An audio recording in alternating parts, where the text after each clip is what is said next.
sepakatnya, bahkan mendekati wajib ya, teman-teman perlu melakukan sesuatu nanti. Namanya workshop berarti work ada pekerjaan dan shop belanjaan. Tapi kalau digabung maka teman-teman diharapkan setelah sesi ini memiliki sebuah karya, sebuah tindak lanjut yang konkret yang bisa diimplementasikan di masing-masing lembaga. Oke, begitu ya. Jadi komitmen kita adalah teman-teman sekali lagi sama-sama kita nanti praktik. Karena ada beberapa ya, nggak banyak ya, ada beberapa hal yang nanti teman-teman perlu lakukan dan coba. Karena kita nggak cukup sekedar bicara, sekedar diskusi tanpa adanya aksi. Maka sekali lagi teman-teman di sesi malam hari ini pastikan sudah siap alat tempurnya untuk bisa praktek. Oke?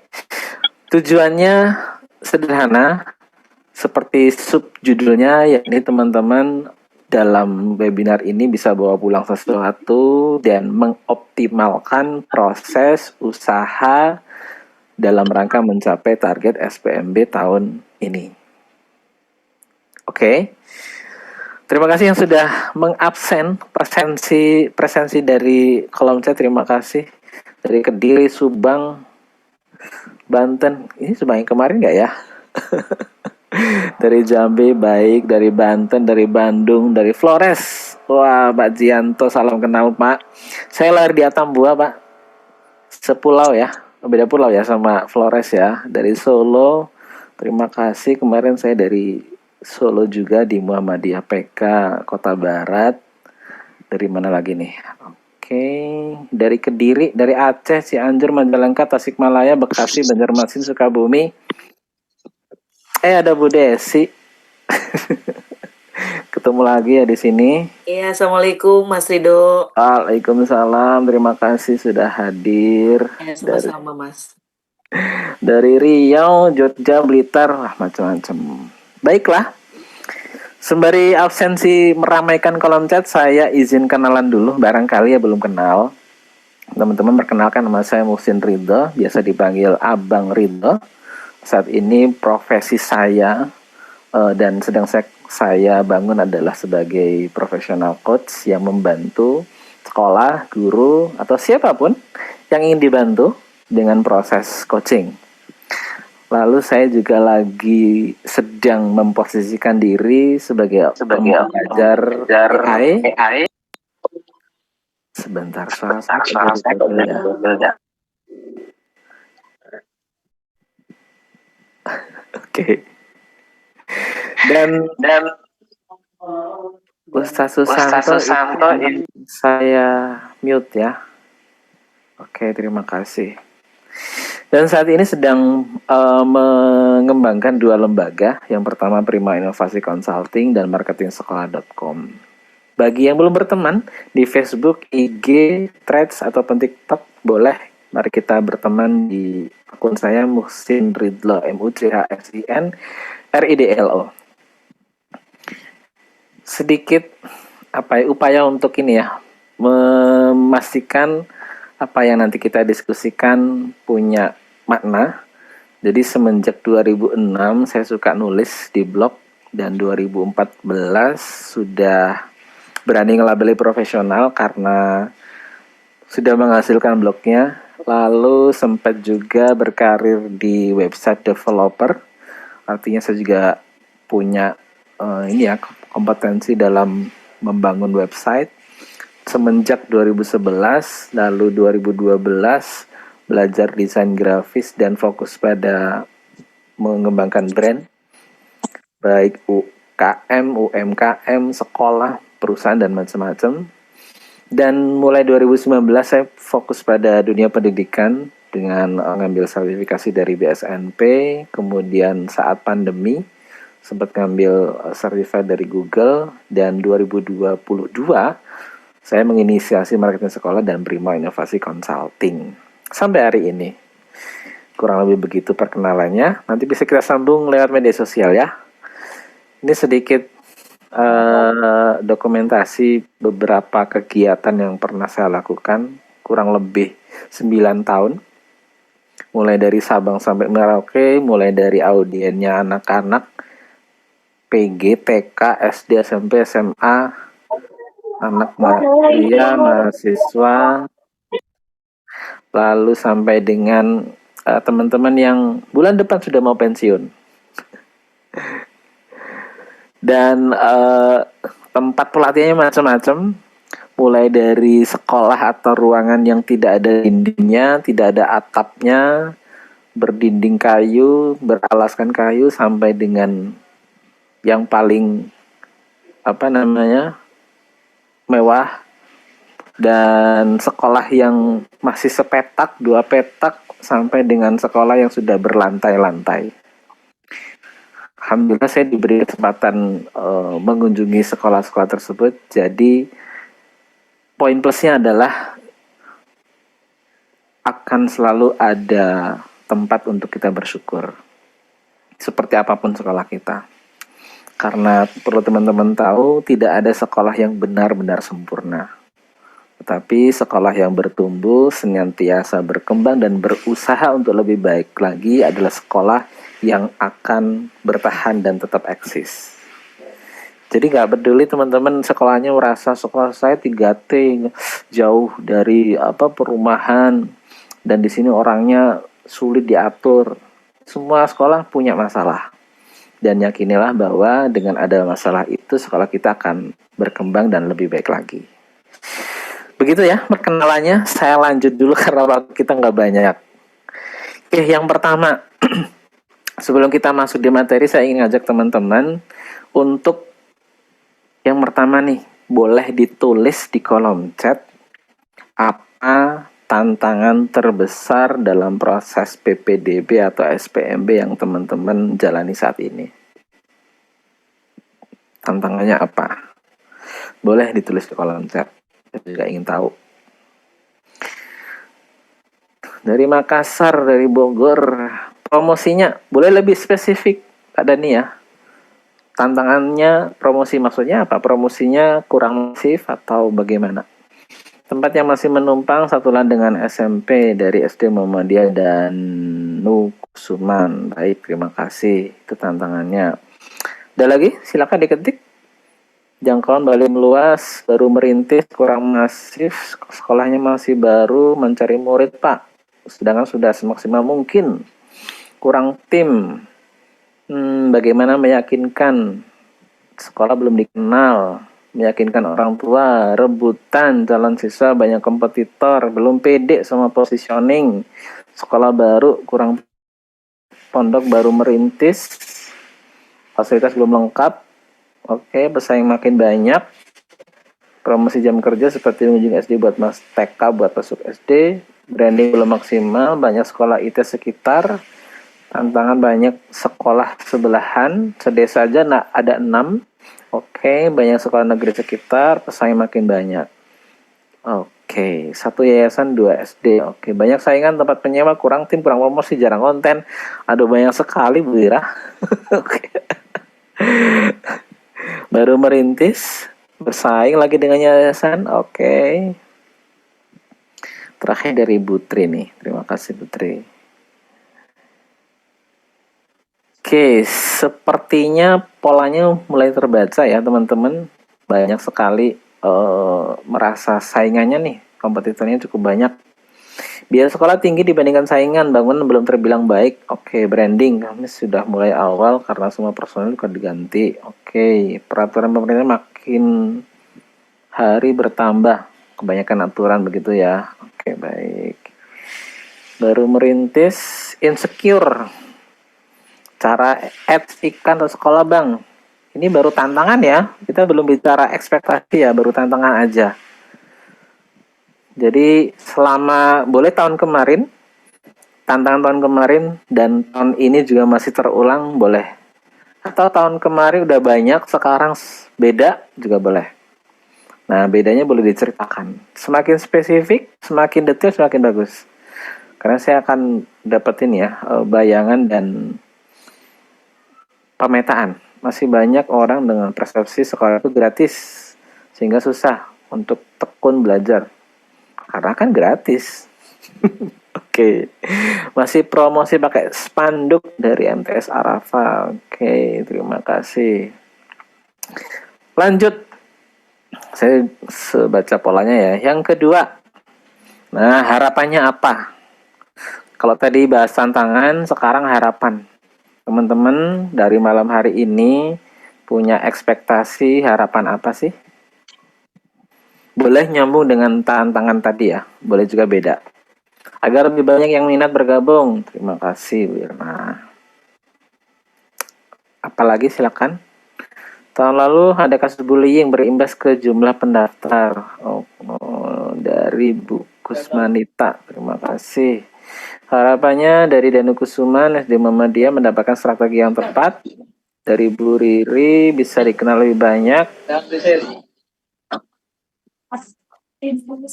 Oke.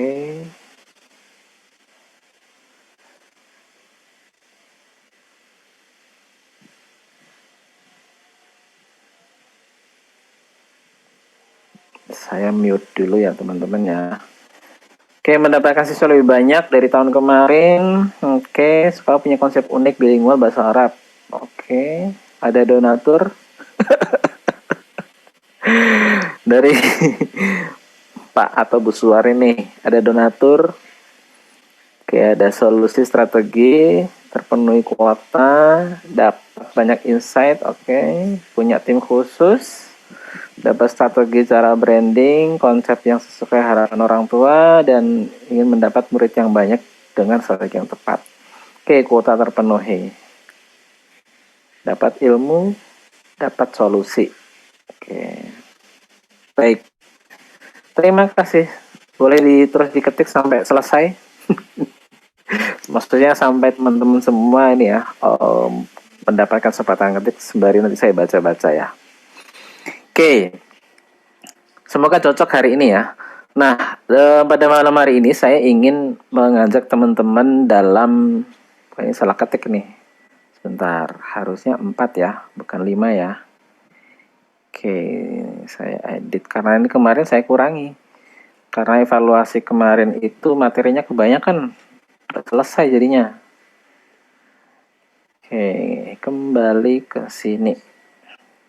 Jadi 4 hal yang nanti akan kita diskusikan pada malam hari ini. Yang pertama, kita akan bicara tentang paradigma, pola pikir, pondasi berpikir, kerangka berpikir yang tepat tentang marketing sekolah. Kemudian yang kedua, kita nanti akan belajar bagaimana membuat, menciptakan atau merancang profil wali murid yang ideal. Karena ternyata faktanya adalah tidak semua wali murid yang kita sedang kejar itu ideal. Atau bahkan kita belum kebayang sekolah kita itu cocoknya dengan wali murid yang seperti apa sih. Nah, nanti kita bahas. Dan yang ketiga, kita akan belajar tentang keunikan yang harus wajib fardu ain dimiliki oleh sekolah. Dan yang keempat, nah kita punya rencana tindak lanjut yang jelas. Mau ngapain setelah malam hari ini. Oke? Semoga apa yang tadi teman-teman tuliskan, baik itu tantangan, hambatan, ujian, dan ekspektasi bisa terjawab dari 4 hal ini. Ya, amin. Nah, kita akan mulai dari paradigma. Nah, pada bagian paradigma ini saya ingin menggugah, menyadarkan kembali tentang beberapa hal. Ada 4 miskonsepsi atau 4 pola pikir yang kurang tepat, yang salah tentang marketing sekolah. Yang pertama, miskonsepsi yang pertama, seringkali kita menganggap marketing sekolah itu ya promosi. Marketing sekolah itu ya dalam tanda kutip jualan sekolah. Nah, ini miskonsepsi terbesar dan tersering yang saya temukan di teman-teman. Kenapa? Terus yang benar gimana? Yang benar ini. Marketing sekolah itu adalah proses. Saya izin sambil coret-coret ya.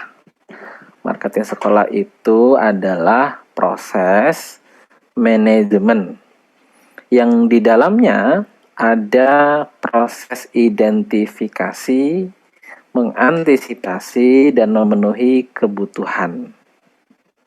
Kebutuhannya siapa? Kebutuhan masyarakat. Dengan apa? Dengan nilai pendidikan yang berkelanjutan. Saya pakai bahasa hasil tafsiran saya di salah satu buku ya, namanya, bukunya di rak sana. Jadi kalau teman-teman belajar marketing, ada seseorang yang dikenal sebagai bapak marketing, namanya Pak Philip Kotler.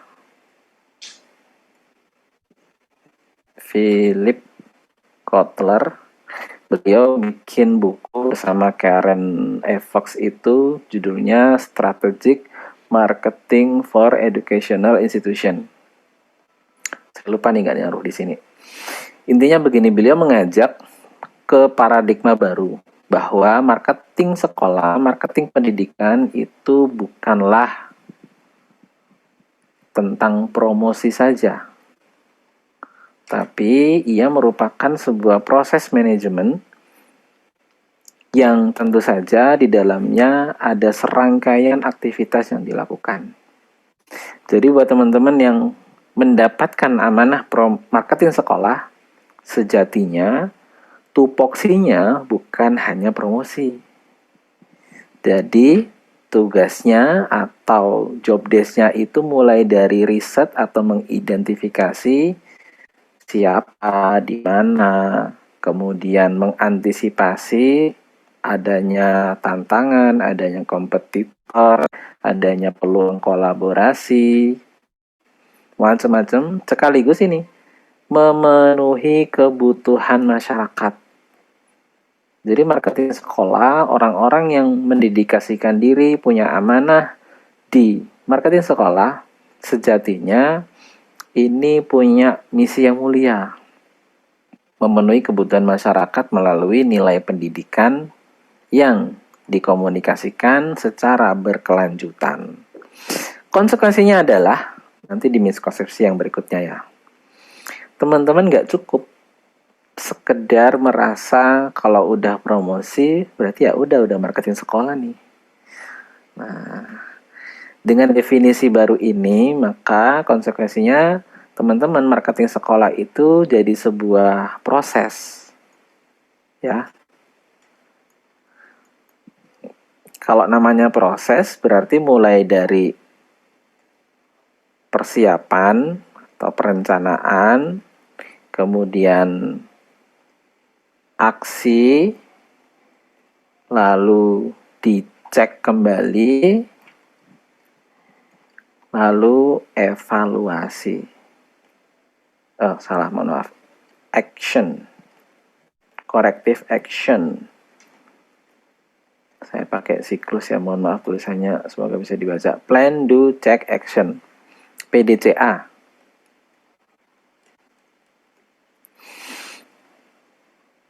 Oke, sampai sini perlu diluruskan ya. Sekali lagi, marketing sekolah bukan hanya promosi sekolah. Saya lanjut di miskonsepsi yang kedua.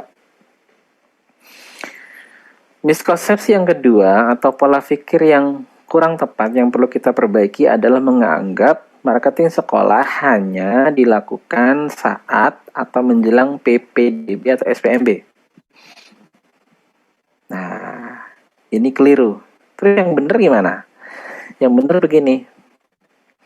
Karena tadi miskonsepsi yang pertama diluruskan dengan bahwa marketing sekolah itu proses, maka teman-teman perlu melakukan ini. Merencanakan, mengembangkan program sampai ada layanan purna program yang kita berikan kepada, kalau konteks sekolah berarti wali murid dan alumni. Nah, jadi marketing sekolah nggak berhenti sekedar saat momen PPDB atau SPMB. Justru semenjak, bahkan ini ya, mulai dari tahun ajaran baru digulir, teman-teman di marketing sekolah itu sudah harus punya rencana yang strategis. Sudah mengembangkan program, sekaligus sudah merancang program apa yang perlu kita rancang, kita lakukan untuk wali murid yang sekarang maupun alumni sebagai bentuk layanan purna. Kenapa kok harus begitu? Karena fokusnya ini nih, membentuk pengalaman. Bahasa mudahnya itu adalah loyalitas. Tanpa adanya perencanaan yang strategis, program yang optimal, apalagi tanpa ada layanan purna untuk wali murid ataupun alumni, loyalitas kita akan sulit dikejar. Efek sampingnya kita rasakan. Wali murid yang udah jadi wali muridnya alumni, saat ditanya tetangganya, mau nyari sekolah nih, wali murid itu, alumni itu nggak ngerekomendasikan kita. Nah, kalau begitu, maka PR-nya adalah kita gagal dalam merancang pengalaman untuk membentuk loyalitas. Bisa dari perencanaannya kurang atau nggak ada, pengembangan program juga nggak ada, purna juga nggak ada. Nah, saya ngambil dari buku ini nih, ini bentuk bukunya. Di Indonesia belum ada, saya sampai impor dari eBay karena nggak ada referensi asli dalam bahasa Indonesia dari Pak Philip Kotler ya sama Karen Fox. Oke, sampai sini mulai kebayang kerjaannya. Jadi kalau teman-teman baru bergerak menjelang SPMB dan PPDB, ya ngos-ngosan dan seringkali hasilnya nggak sesuai sama ekspektasi dan harapan. Ya karena baru geraknya menjelang PPDB atau SPMB. Mas, kita udah mulai semenjak tahun ajaran baru. Nah, mulainya apakah dengan perencanaan yang strategis? Apakah juga ngembangin program dan apakah juga ada layanan purna? Nah, belum kepikiran, nah sekarang mulai dipikirin. Oke, saya lanjut di miskonsepsi yang ketiga. Nah, yang ketiga adalah kita menganggap, sering banget nih, hampir semua sekolah kayaknya, marketing dianggap adalah tanggung jawabnya tim marketing dan humas aja. Saya ulangi, seringkali yang terjadi adalah marketing itu tanggung jawabnya tim marketing doang. Jadi yang OVT, yang pusing, yang migrain, yang kena asam lambung, itu hanya tim marketing yang begitu sama tim humasnya. Nah, ini keliru pola pikirnya. Atau paradigmanya perlu diperbaiki. Yang benar gimana? Yang benar ini. Marketing sekolah, marketing dalam pendidikan itu tanggung jawabnya semuanya, seluruh sivitas akademika di sekolah. Ya, kalau swasta ya,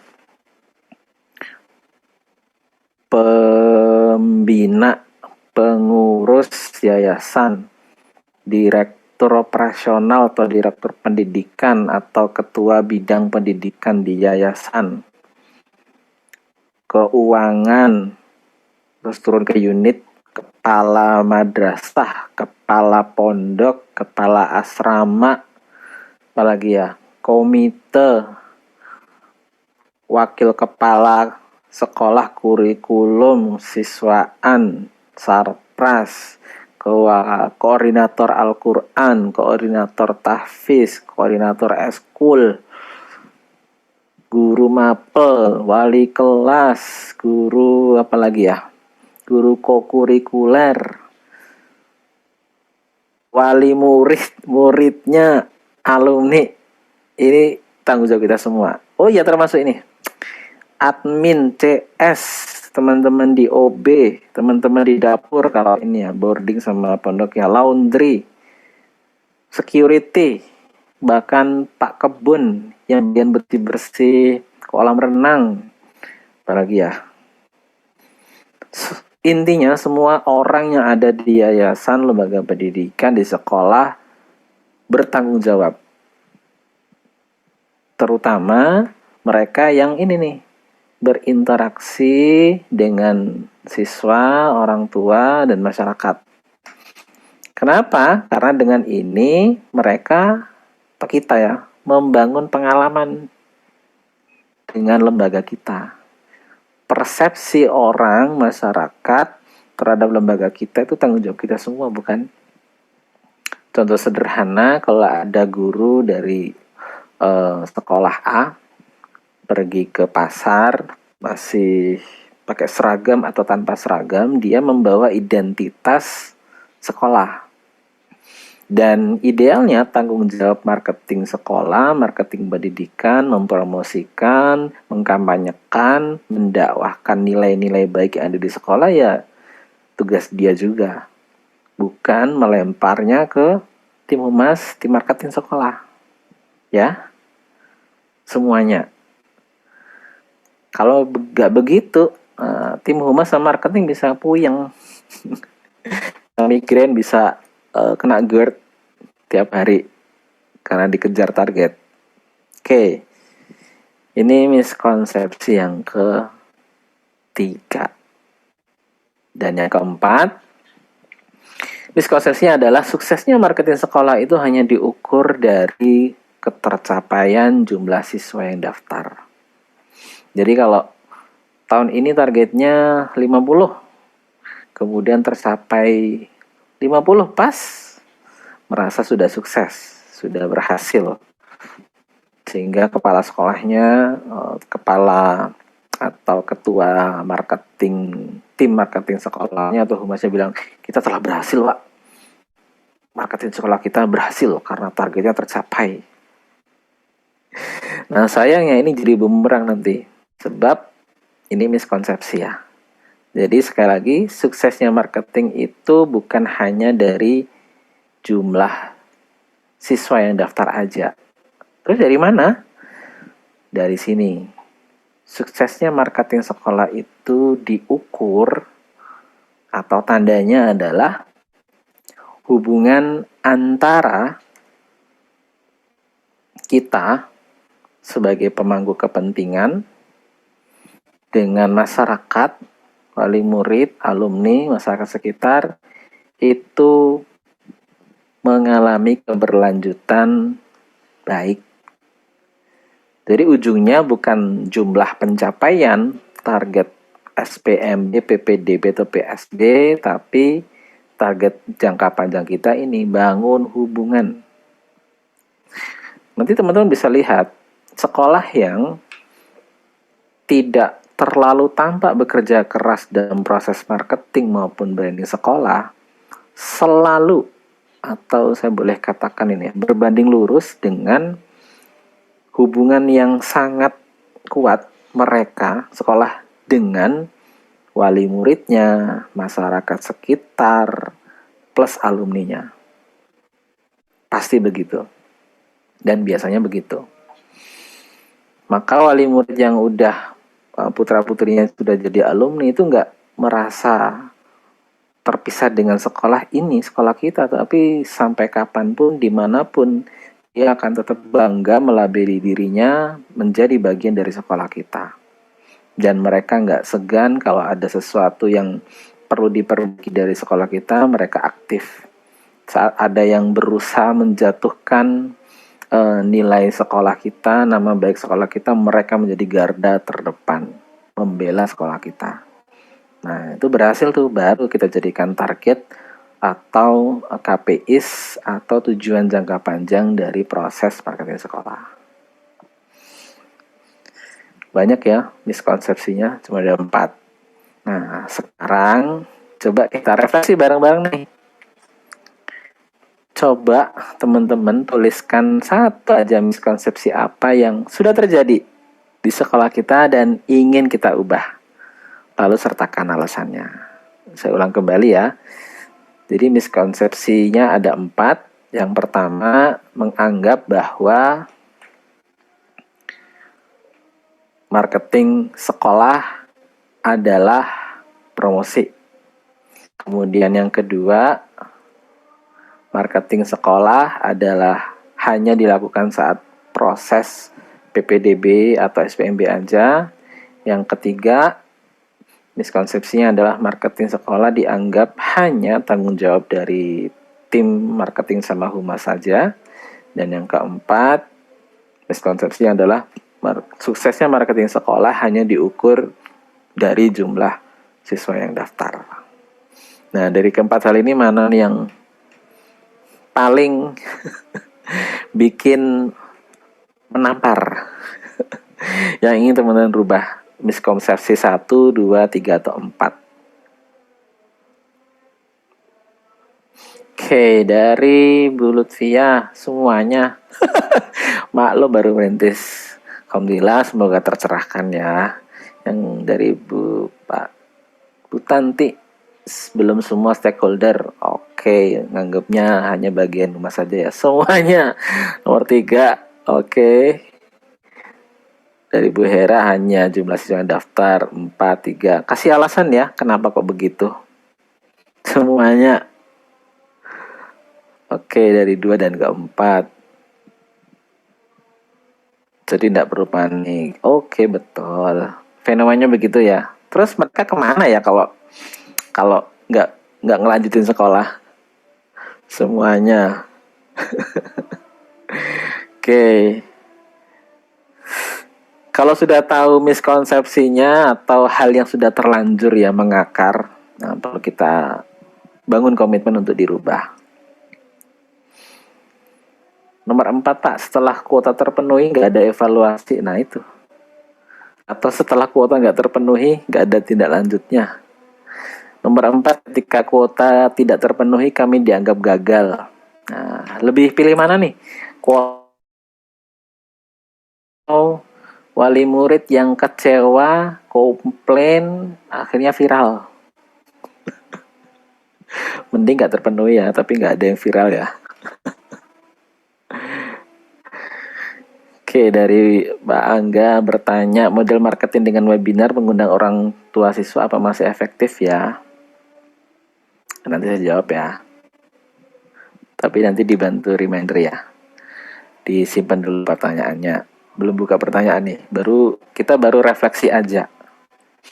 Oke, semoga teman-teman yang merasa semuanya ya saya doakan semoga dimudahkan ya. Dan yang penting pimpinan kita, kalau ada hadir di sini para pemimpin, semoga dengan mengetahui miskonsepsi ini jadi pelan-pelan bisa mengubah pola pikir yang sudah terlanjur. Masih bisa kok. Sangat bisa. Oke, baik. Saya geser nih selanjutnya. Oke, teman-teman familiar dengan 3 merek es teh. Saya nggak tahu ya di beberapa tempat ada nggak merek ini ya. Yang pertama ini teh poci, yang A, yang B ini teh Solo, dan yang C ini es teh Indonesia. Familiar ya? A, B, sama C. Pertanyaannya sekarang, ketiga teh ini, merek teh, kira-kira karakteristik pembelinya seperti apa ya? Nah, sebelum saya next slide, boleh diketik di kolom chat. Itu gimana? Oke, yang A itu, teh poci itu karakteristik pembelinya gimana? Setaunya aja ya. Apakah orang-orang kota, orang pinggiran kota, atau di desa, atau anak muda, orang tua. Yang A lagi haus, yang B dikit haus, yang C buat gaya. Oke, terima kasih Pak Dani. Yang C lebih baik dipilih. Oke, jarang beli, jadi nggak tahu. Oke, is okay, nggak apa-apa. Ini macam-macam ya. ST naik kelas, oke. Yang C lebih mahal dari A sama B. Oke, yang B naik Grab. Familiar, murah, praktis, gengsi.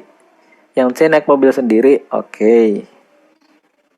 Yang A kelas ekonomi, yang B belum familiar, yang C medium kelas. Oke, yang B menengah, yang C kelas menengah atas. Padahal sama-sama teh ya. Bisa begitu ya. Padahal ini sama-sama teh. Kita bisa ngebayangin karakteristik pembelinya. ABC dia berduit dan butuh untuk beli ya. Kalau nggak punya duit bikin sendiri ya. Oke, dari Bu Jamilah yang A ekonomi, B kota, C belum nyoba. Oh, belum nyoba yang C. Oke, dari Pak Siswa yang A itu orang pinggiran, yang C orang tengah. Maaf saya gue sekat teh. Oke, makasih Bu Setia. Oke, masalah kondisi seperti gambar A Kak. Padahal rasanya premium. Lebih bedanya keracikan dan menu. Oke, yang saya lebih disukai anak-anak remaja. Lebih suka sari murni. Oke, terima kasih Bu Irna. Oke, saya lanjut ya. Lanjutannya begini, pertanyaan reflektifnya. Terus gimana dengan wali murid dan murid lembaga kita kalau ST saja itu punya calon pembeli yang ideal? Karena boleh jadi orang-orang yang suka teh yang C ini kalau di Zoom kayak cafe ya. Dan memang dia sengaja membuat gerai es tehnya itu bisa nongkrong, bisa santai-santai, duduk-duduk, bisa apa ya, pokoknya kumpul-kumpul gitu deh. Kalau yang A sama B kan nggak bisa dia buat nongki-nongki nih, kecuali ada tempat duduknya.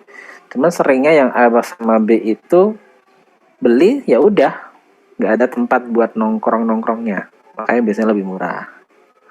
Yang C ini naik level, betul yang sebagian dikatakan teman-teman untuk menengah ke atas. Nggak mahal, uang sampai 10.000 ya.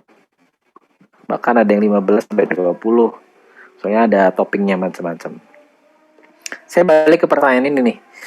Terus sekolah kita gimana? Cocoknya tipe apa? Wali murid yang kayak gimana? Dan sekarang kita masuk pada mengenal audien, memahami wali murid yang cocok sama kita.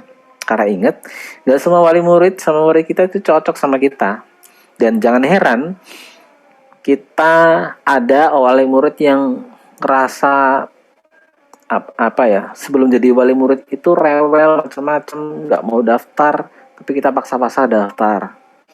Dan di tengah-tengah jadi wali murid itu jadi kayak ini apa namanya, cukup jadi noise ya, ramenya mengganggu ya, bukan rame yang menceriakan.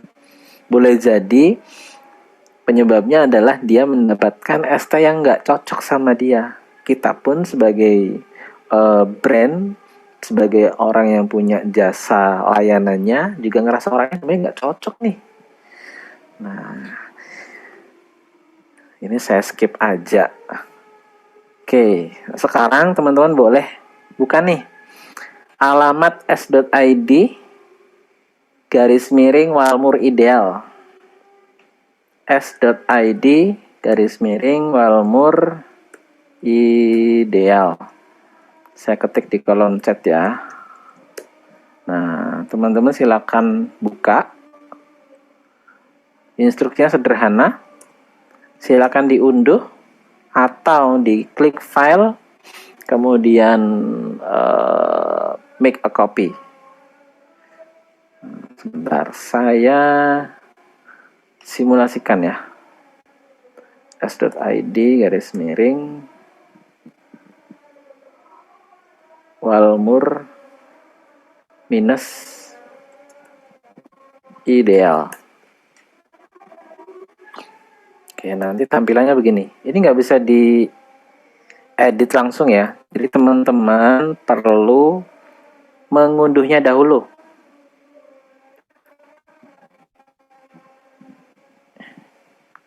Silakan diklik di kolom chat. Kemudian nggak bisa langsung diedit ya. Jadi teman-teman klik file, lalu make a copy. Kalau punya aplikasi Google Dokumen. Kalau nggak punya, perlu diunduh. Caranya klik file, download, atau unduh, pilih Microsoft Word. Biar bisa diedit. Nah, jadi ini adalah alat bantu kita memahami wali murid yang ideal kita itu kayak gimana. Di dalam dunia marketing kita nyebutnya customer persona. Ini kalau dibawa dalam konteks pendidikan atau sekolah, Kita nyebutnya profil wali murid ideal. Intinya, si customer persona ini adalah representasi perwakilan fiktif dari wali murid yang cocok, yang ideal, yang menjadi target utama sekolah kita. Nah, idealnya karakteristik atau persona ini didasarkan pada riset, bukan menerka-nerka ya, tentang demografi, perilaku, motivasi, kebutuhan, tantangan yang dihadapi wali murid. Karena ini akan menentukan sekolah kita cocok nggak sama mereka. Oke, katakanlah begini, untuk nama teman-teman bisa cari nama yang ini ya, umum ya.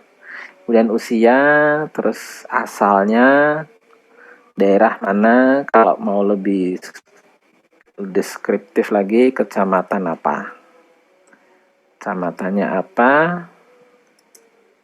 kemudian dari kota mana atau kabupaten apa. Ini saya ambil contoh Surabaya, kecamatan Sidoarjo, rumah saya deh. Sidoarjo, Kabupaten Sidoarjo. Kemudian orang ini, Pak Budi, sukanya ada di medsos mana nih? Di IG, TikTok. Ternyata orangnya cuma main IG sama Facebook. Kalau komunikasi, orangnya hanya pakai WA sama telepon aja. Komunitasnya, Pak Budi ini ternyata suka sepeda motor ya, namanya Sunmori, Sunday Morning Riding. Jadi suka kalau Ahad pagi itu sepeda motoran bareng-bareng sama kelompoknya ke tempat-tempat tertentu. Tapi selain Sunmori, Pak Budi ini suka menghadiri kajian di masjid. Nah, suka juga punya komunitas literasi bukan di perpus ya, kayaknya di situ deh, komunitas literasi. Nah, karena orangnya agamis, religius juga, YouTube-nya itu isinya kalau nggak Ustadz Abdul Somad, Ustadz Adi Hidayat, sama Agim. Ini saya singkat ya biar cepat nulisnya. Nah, yang bagian yang paling penting itu ini, selain yang atas ya, kita perlu memetakan apa yang sebenarnya Pak Budi pusingkan mereka. Pak Budi ini punya masalah apa sih? Contoh, Pak Budi itu punya masalah anaknya kena bullying di sekolah yang lama. Terus rasa anaknya itu malas baca, padahal beliaunya penggiat literasi. Nah, Pak Budi ini juga kerjanya sering keluar kota. Ini masalah bagi Pak Budi. Menurut Pak Budi ya. Nah, teman-teman saat memetakan ini, caranya adalah ambil beberapa sampel wali murid yang menurut teman-teman wali murid ini ideal banget di sekolah yang sudah ada sekarang ya. Lalu tanya masalah mereka apa sih tentang pendidikan, tentang anak mereka. Lalu orang itu bisa kita tanya-tanya nih, harapannya apa sih? Dia berharap di sekolah, di kelasnya itu aman dan nyaman. Dari apa? Dari bullying ini. Kemudian harapannya anaknya jadi suka baca. Suka baca buku. Plus pintar public speaking. Ini contoh ya. Kemudian harapannya anaknya bisa mandiri, punya jiwa kepemimpinan, sehingga bisa ngelola diri lebih baik, meregulasi diri. Waktunya belajar, waktunya main-main. Itu harapannya Pak Budi. Nah, sekolah kita punya solusi apa nih untuk menyelesaikan masalah sekaligus memenuhi harapannya. Masalah yang tadi kan bullying, harapannya kelas aman dan nyaman. Sekolah punya program nih, ini contoh ya. Program anti bullying berupa tutor di kelas. Jadi ada program di sekolah kita itu yang memungkinkan kakak kelas itu bisa berinteraksi dengan adik kelas tapi ngajarin. Ada juga program pemberdayaan jam ke-0. Artinya di sekolah kita itu sebelum mulai pembelajaran jam ke-0-nya itu ada program pemberdayaan, dikumpulin, kemudian saling berinteraksi adik kelas, kakak kelas, terus saling kenal, terus saling menceritakan satu hal baik apa yang diperoleh pagi hari ini. Terus bisa juga program lintas kelas, project. Nah, sekolah bikin ini. Kemudian untuk menyelesaikan masalah anaknya Pak Budi yang malas baca, dan Pak Budi punya harapan anaknya jadi suka baca buku dan punya public speaking, sekolah punya program namanya Culture Reading Day. Pembiasaan membaca di suatu hari, di hari tertentu dalam satu pekan. Kemudian dilatih anak-anak untuk menyampaikan apa yang dibaca, merangkum, kemudian menyampaikan apa yang dibaca, dipresentasikan. Kemudian yang ketiga, Pak Budi sering keluar kota dan dia berharap anaknya bisa lebih mandiri, punya jiwa-jiwa pemimpin, bisa memimpin dirinya. Nah, sekolah punya solusinya nih, namanya program life skill, melatih anak-anak punya keterampilan hidup, bisa nyetrika, cuci baju, merapikan baju, membersihkan, ngepel, dan life skill yang lain yang dibutuhkan. Bisa juga nambah program Leader in Me. Jadi suatu program dari sekolah untuk mengembangkan jiwa-jiwa kepemimpinan dalam diri mereka. Oke, nah sekarang ada waktu 3 menit. Silakan dicoba diisi. Buat ini ya, teman-teman berlatih memetakan. Sementara ini kita pakai data perkiraan. Nanti di masing-masing sekolah, di lembaga teman-teman sendiri, silakan dengan wali murid yang saat ini menurut teman-teman dia adalah wali murid yang paling ideal. Nah, kita gali dari situ. Oke, silakan dicoba dulu. Waktunya 3 menit, nyoba ya. Mas, saya lagi ada acara nggak bisa nyoba. Disimpan dulu filenya nanti ya, bisa dicoba sama tim. Buat teman-teman leader, file tadi bisa dikirim ke timnya untuk dibedah dan dilatih. Oke? Dicoba 3 menit. Saya ngasih timer deh. 0, 2, 0.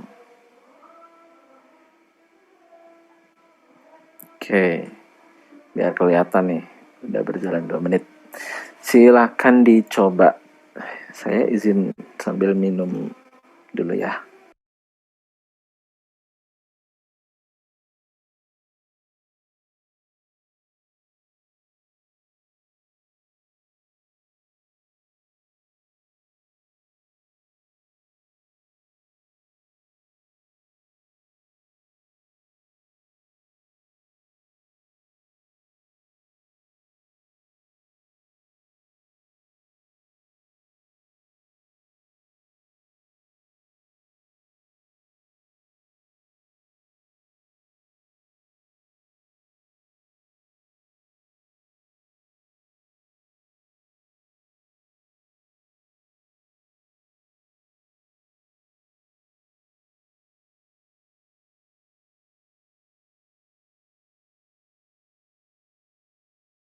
Allahu Akbar. Oke, buat Bu Ella, jadi kita itu nyoba. Aduh, sebet lockout ya sebentar. Saya copas lagi nih. Makasih ya Bu Ira sudah dibantu. Oke, di sini ya Bu Ella. Apakah dapat PPT? Insya Allah dapat, Pak Ahmad. Nanti dibagikan sama panitia ya. Oke, Bu Agustina, silakan. Ini filenya, silakan dicoba.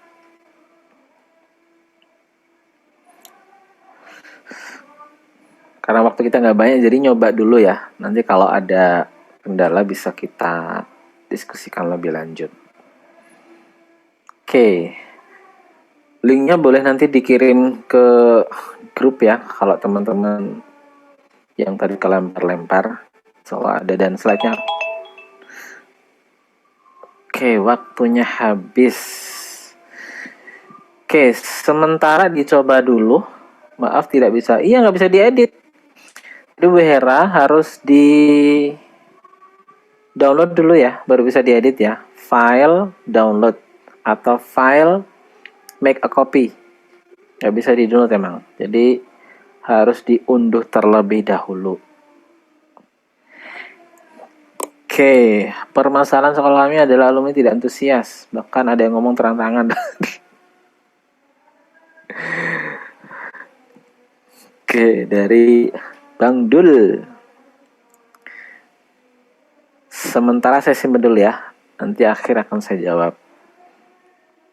Oke, termasuk tadi siapa tadi yang tanya ya di awal-awal tadi? Oke, makasih Pak Irawan. Aduh, saya dibantu di-upload nih. Oke, dimanfaatkan sebaik mungkin ya. Oke, catatannya gini teman-teman. Dalam persona customer atau wali murid ideal itu, teman-teman harus tajam dalam melihat masalah dan harapan mereka. Karena seperti saya tadi tuh, kita menawarkan solusi apa sih bagi masalah si audien. Kalau audiennya memang sekedar cari es teh, ya merek A sama B, oke, solutif nih. Tapi kalau ternyata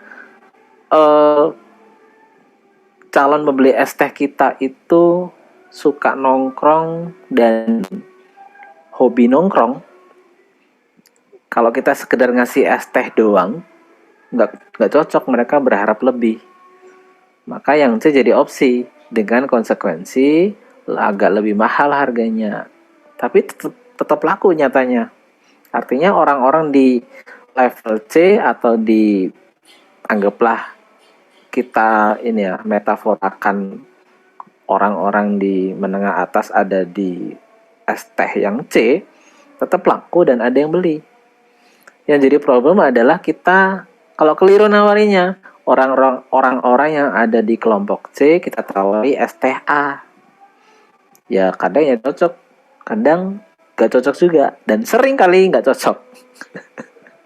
Jadi tugas kita adalah mencari orang yang memang cocok sama apa yang kita tawarkan, yang kita punya, yang sekolah punya. Dari mana kita tahu ya ini, dua hal ini, masalah sama harapan mereka apa? Taunya gimana mas? Langsung tanya aja ke orang tua atau wali murid. Kalau yang boarding, jadi kalau mereka pas datang, berkunjung, kita minta waktunya, kita tanya, kita wawancarai. Supaya apa? Kita kenal dan kita tahu betul bahwa mereka memilih sekolah kita yang sekarang itu sedang berusaha menyelesaikan masalah apa. Dan mereka ingin memenuhi ekspektasi apa. Jangan-jangan selama ini kita keliru dalam menyampaikan atau membantu solusinya. Mereka nggak nyari itu, ternyata nyari yang lain. Nah, ini kunci penting dalam melakukan proses marketing. Sama kayak kita nawari es teh, tapi dianya mau nasi padang. Atau kita nawari es teh, tapi saya nggak suka es teh, saya sukanya es jeruk. Sesimpel itu ya. Nah, kita tahu suka apa enggak kalau kita tahu masalah mereka apa, harapannya apa. Sehingga program yang dirancang sekolah itu nyambung, menyelesaikan masalah dan memenuhi ekspektasi mereka. Sesederhana itu. Oke, saya lanjut dulu ya. Oke, ini sebentar. Perlu saya skip beberapa ya, karena sepertinya nggak cukup nih kalau diobrolin semua. Saya mulai dari sini deh. Nah, setelah kita tahu, belum saya share screen. Setelah kita tahu profil wali murid ideal kita, nah kita perlu menetapkan ini. Kita bedanya apa sih? Nah, seperti tadi siang nih saya mentoring marketing sekolah di salah satu sekolah di Bandung ya. Di mana ya tadi ya? Di Bandung atau di Banten? Di Jawa Barat intinya. Mereka itu saya tanya nih, sekolah ini sekolah Islam. Terus punya keunggulan apa? Ya, sekolah kami sekolah berkarakter, Pak. Semua sekolah ya tujuannya sama, membentuk karakter kan? Iya, terus bedanya apa sama sekolah lain? Kalau sekolah kita nggak hanya jargon, Pak, tapi kita juga serius dalam program-programnya, selalu mengarahkan karakter. Emang sekolah lain nggak begitu? Nah, kayak bingung tuh sekarang. Iya ya. Terus dia bilang lagi, sekolah kami sekolah ini, Pak. Sekolah berbasis tahfiz, Pak. Tahfiz kita bagus, Pak. Emang sekolah Islam yang lain nggak ada tahfiznya? Iya, ada ya. Terus bedanya apa? Nah, bingung lagi.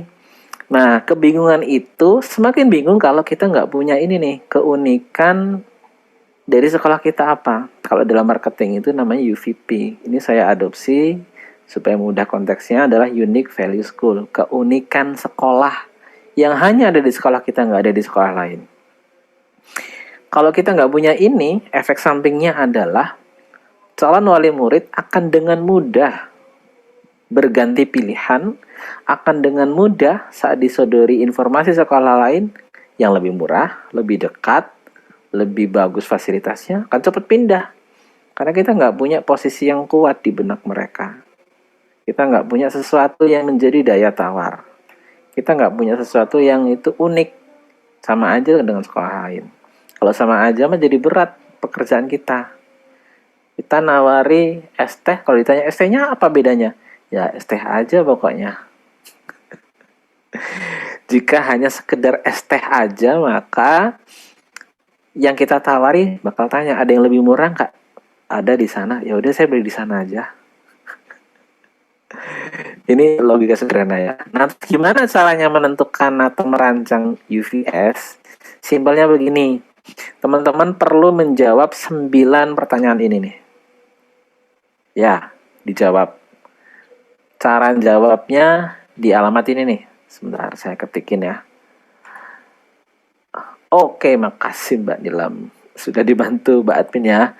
Silakan diklik linknya. Nanti. Oke, di tempat saya lebih milih sekolah negeri nih Bu Ella.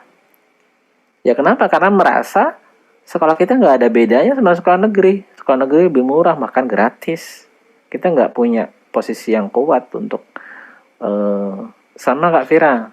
UVS itu sama kayak positioning. Sama aja, ini beda bahasa aja. Permasalahannya adalah biaya yang mahal. Kita mahal tapi kita nggak punya UVS. Sehingga ya pasti akan membeli yang lebih murah. Pak Samsung, nggak ada namanya. Oke, nah ini kalau diklik, saya demonstrasikan ya. Karena sekali lagi waktu kita nggak banyak ya. Guys. Oke, daftar pertanyaannya ini. Sekali lagi nggak bisa langsung diedit ya. Silakan diklik file. Lalu klik download Microsoft Word atau make a copy. Nah, ini silakan diisi. Oke, saya nggak kasih contoh ya. Karena masing-masing beda-beda ya. Kita beda aja pertanyaan ini. Apa program unggulan sekolah Anda yang beda? Saya kasih bold deh biar. Dengan pesaing. Sama Pak, cari yang beda. Pasti ada. Apa manfaat program tersebut untuk wali murid? Contoh nih, program kami Tahfidz plus Entrepreneur. Atau gini, Tahfidz plus Leadership. Jadi nggak hanya mencetak generasi hafal Quran, tapi mencetak generasi pemimpin. Di sekolahnya hanya tahfiz Pak, kita ada leadershipnya Pak. Oke, manfaatnya apa? Dengan program ini anak-anak bisa lebih mandiri, punya regulasi diri, dan memimpin dirinya dan teman-temannya. Sehingga terhindar dari lingkungan yang kenakalan remaja, katakanlah begitu, lingkungan toksik remaja yang aneh-aneh, nakal-nakal begitu, karena dia punya jiwa kepemimpinan. Gitu manfaatnya. Terus bagaimana program unggulan tersebut memecahkan masalah mereka? Nah, diceritain. Jadi program leadership tahfidz itu melatih mental mereka dengan pembiasaan. pembiasaan menjadi ketua kelompok, ketua diskusi, ketua project, dan itu bergantian. Dan dari kami, Dewan Guru selalu memberikan penguatan apresiasi atas perilaku yang menunjukkan bahwa dia adalah pemimpin. Terus pertanyaan berikutnya, bagaimana program unggulan tersebut membantu mewujudkan impian mereka? Nah, dari profil wali murid ideal yang persona tadi, wali murid itu berharap anaknya itu nggak jadi manja, bisa mandiri. Nah, diceritakan di sini. Dengan program itu, impian orang tua, wali murid, anak-anaknya menjadi pribadi yang kuat, pribadi yang bisa bertahan, imannya tidak mudah goyah dengan kepemimpinan dan program tahfiz. Tentu saja akhlakul karimah akan dilatih di situ. Terus apa yang berbeda dari wali murid yang telah mendapatkan layanan kami? Semua wali murid menyatakan sangat bangga dan puas dengan program kami. Buktinya tidak ada komplain, tidak ada cemoohan, dan wali murid yang menjadi bagian dari program ini selalu mendukung dan meminta apa yang bisa mereka bantu. Mereka proaktif. Buktinya ini disampaikan di testimoninya, bisa ditulis. Pertanyaan berikutnya, gimana Anda memposisikan kualitas layanan pendidikan dengan pesaing? Oke, sekolah yang lain hanya tahfiz, hanya program cinta Quran, tapi kami fokus pada bagaimana pemahaman tentang Al-Quran itu menjadi perilaku yang spesifik. Nah, kami memilih kepemimpinan. Boleh di situ. Terus strateginya apa nih yang dipakai tentang investasi? Nah, dengan program demikian ada beberapa konsekuensi investasi. Karena di akhir kelas 3, karena ini SMP, contoh ya, itu ada program magang atau kayak kalau kuliah itu KKN. Nah, kalau ini KKN level SMA, level SMP. Jadi dia harus hidup di masyarakat, nginep selama beberapa hari. Nah, sehingga ada konsekuensi biaya kegiatan. Terus pertanyaan berikutnya, apa janji terkuat Anda mencetak generasi cinta Quran dan pemimpin?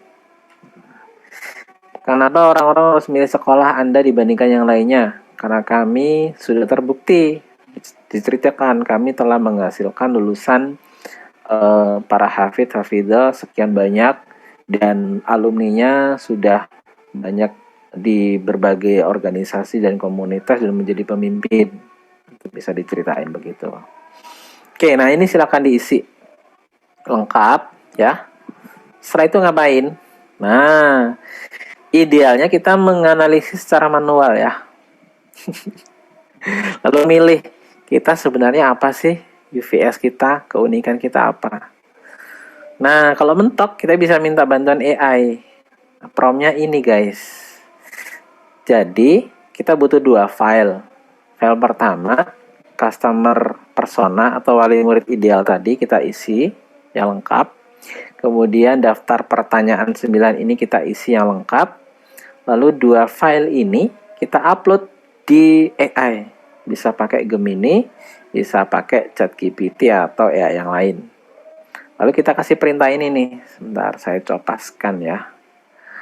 Perintah atau promnya ini. Nah, saya taruh di kolom chat ya. Jadi ini perintahnya atau promnya. Di saya juga gratis, tapi kalau keluar lagi katanya lebih keren. Oke, terima kasih Mbak Nilam. Udah dicopasin nih. Jadi kita nyiapin 2 file tadi ya. Customer persona atau wali murid ideal, kita isi, disimpan filenya. Kemudian kita jawab pertanyaan, 9 pertanyaan tadi dijawab. Lalu kita upload. Nah, kita perintahkan AI ini. Nah, nanti biar AI yang akan merekomendasikan UVS apa yang tepat yang cocok sama kita. Karena nggak semua UVS bisa kita pakai kan. Oke. Dicoba dahulu nanti. Karena sepertinya kalau nyoba sekarang bisa nggak ya jawab 9 tadi. Karena pertanyaan 9 tadi cukup menguras energi dan nggak semua bisa jawab ya. Nggak bisa jawab cepat. Tapi kalau ada boleh dicoba dan dipakai AI. Saya nyari contohnya dulu ya. Kemarin sempat beberapa teman-teman ada yang nyoba upload dan saya lupa di mana saking banyaknya ya. Oke, sekarang boleh dicoba dulu ya 9 pertanyaan tadi diisi. Lalu kita customer persoranya dijawab, diisi juga, nanti kita perintah. Oke, dari Pak Azwar Afan sedang perjalanan. Amanillah Ustadz. Saya coba lihat ya, saya cari dulu deh. Oke teman-teman, sembari nyoba, saya juga nyari-nyari ya. Dan bagi yang mau bertanya, boleh mulai ditaruh di kolom chat yang tadi kelewat. Saya bilang nanti bisa dibantu dijawab boleh boleh diketik. Oke, saya nyari-nyari nih. Bentar. Simulasi.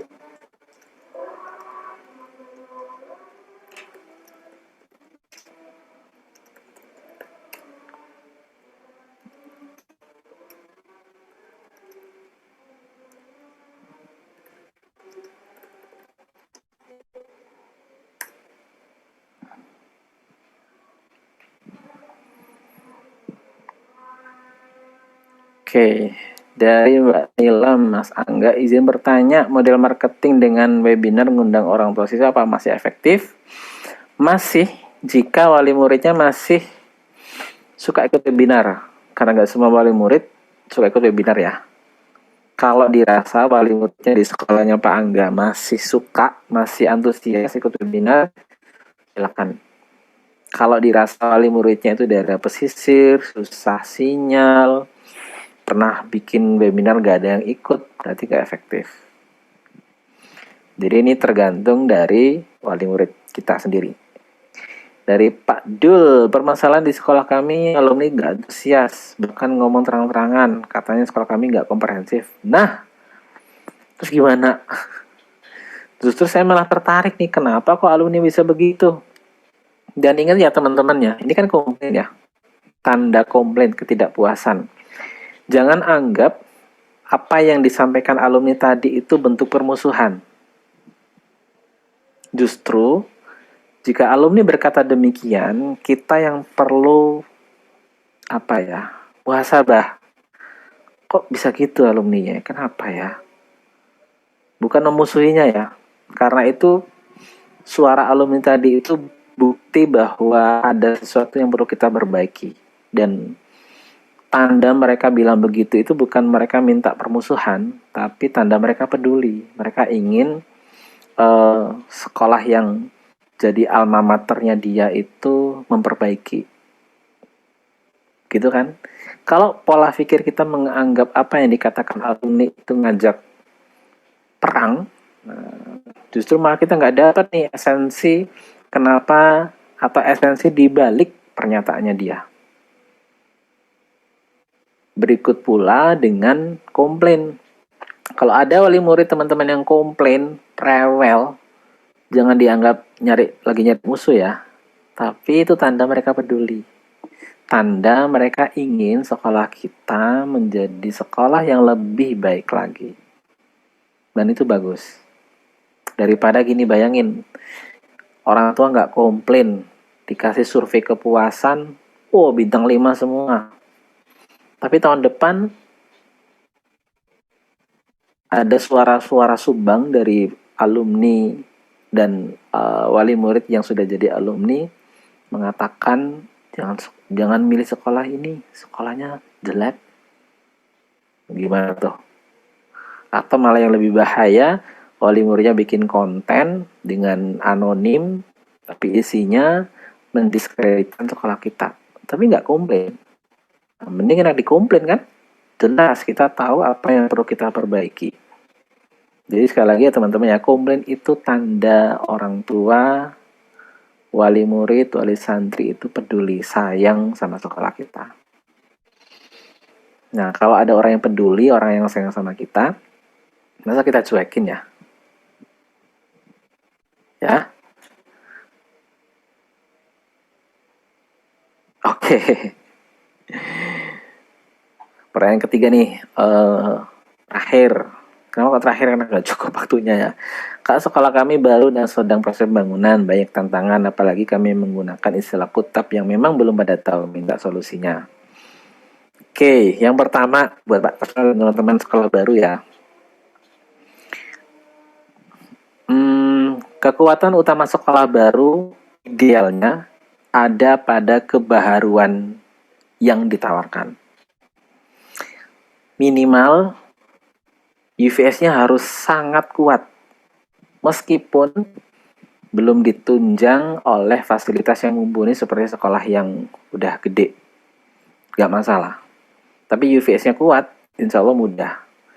Nah, untuk memudahkan UVS itu dipahami oleh masyarakat sekitar dan calon murid kita,